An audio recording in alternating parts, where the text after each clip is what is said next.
So I didn't realize that there are apparently women involved in your human trafficking gang. Yeah, in this organized criminal gang.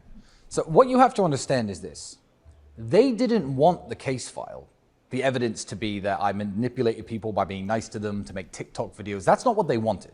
They put me all over the news. They searched every house I own in the country with armed men. They were looking for victims of something. Yes. They were looking for scorned ex-girlfriends. Any woman to come forward and say that she was hurt by me. They were looking for real evidence. The fact that the case file is so laughable now is just because real evidence doesn't exist. So when you have no real evidence, you go for junk evidence. You try to make your case on human trafficking based on, well, they were nice to these girls on TikTok. And these are girls who would say to me, hey, share my post on Instagram. I'll be like, yeah, no problem. So, because I'm a big social media guy. I don't know a single person when I had Instagram, from my cameraman to my personal trainer, who didn't ask me to blow them up on Instagram. But that is now the link they have between me and these people, saying that they're human trafficked, even though these people, defend me. But there are 2 women involved, yes. My personal assistant and her friend got thrown in prison with me. Essentially, their crime was inviting one of the alleged victims to a birthday party that I wasn't even at, that happened in this house. That's how they tied them in. How long were these 2 women in prison? The same 92 days. The same 92 days. The worst part... Have they been charged? Yeah, along with us. They're part of the organized criminal gang, which is hilarious because Luana, one of the girls, has never, ever, in the whole 6 years I've known her, had a conversation with Andrew once. They don't know each other. Andrew didn't even know her name. And she's apparently a part of this organized criminal gang. The interesting part is, do you remember Christopher Hitchens when he was alive? I knew him well. Oh, well, I've never met the guy, but I read an article he did for Vanity Fair about 11 or 12 years ago, where he volunteered to be waterboarded to test the effect. See, that's actually crazy. What I was thinking was maybe if all these people who don't like the Tates, if they was to actually be like, okay, let's get a woman out of this. I ain't hear nobody talk about the women. I didn't even know it was women locked up. But if a lot of women just came out, okay, let's get a woman out of this, after this interview goes up, just guess how many women gonna come out and say, okay, the woman shouldn't get locked up. Because if Tate gets locked up, the girls going back into prison too. That's what I'm thinking. Most likely they're gonna go back to prison too. But let's keep going. Of torture on foreign prisoners. And the conclusion he came to was, in the article, and I remembered it vividly when I was in jail, if you don't have the answer to their questions and you are being tortured, you can psychologically break. You have to be torturing people who do know the answers. Otherwise, this is an ineffective mode of operating.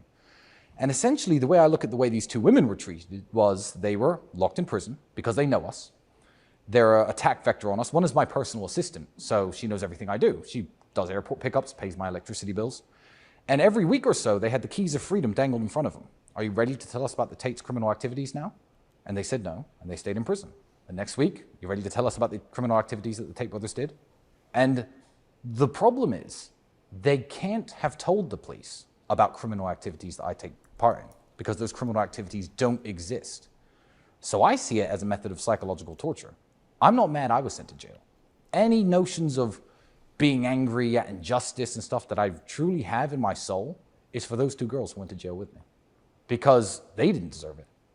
I mean, I've probably done something in my life that made me deserve something. These are 2 wonderful people, and they were sent to prison with me. One for having the crime of being my personal assistant, and one for the crime of knowing me and showing up at parties where these alleged victims who say they weren't victims were at.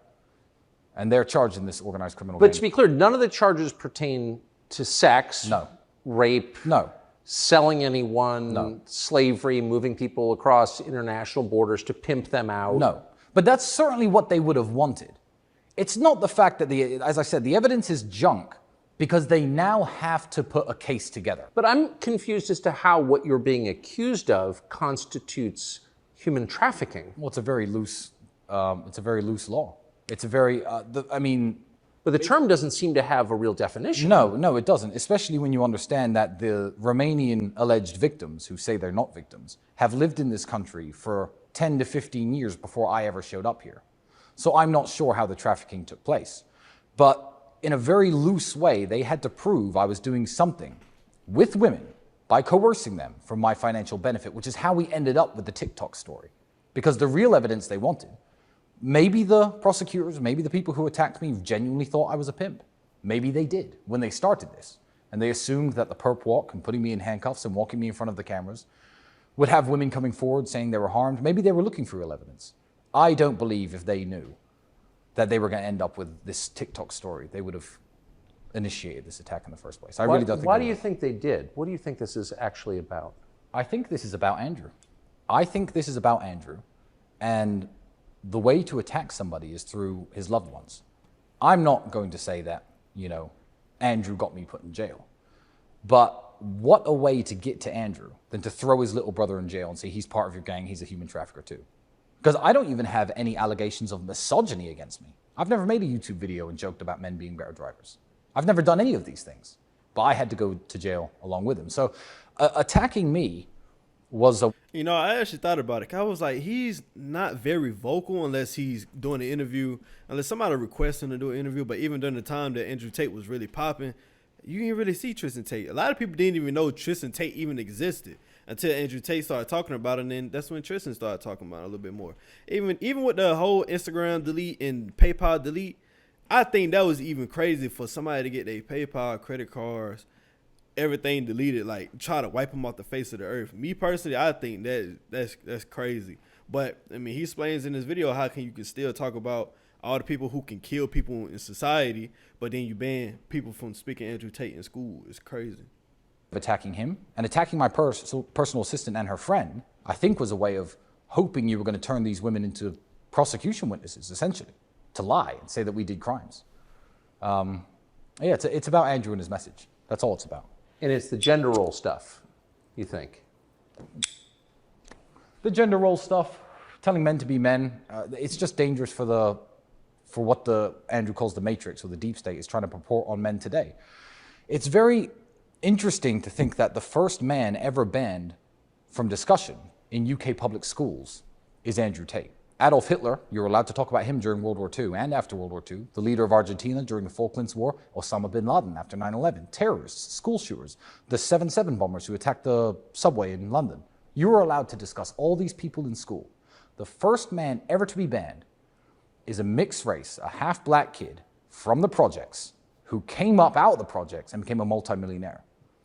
Maybe they just want the working class to stay the working class. Maybe they don't want people like him opening his mouth. Maybe it's because he joked that men are better drivers than women, and he's a misogynist. I don't think it's the third option. I think it's either option one or option two.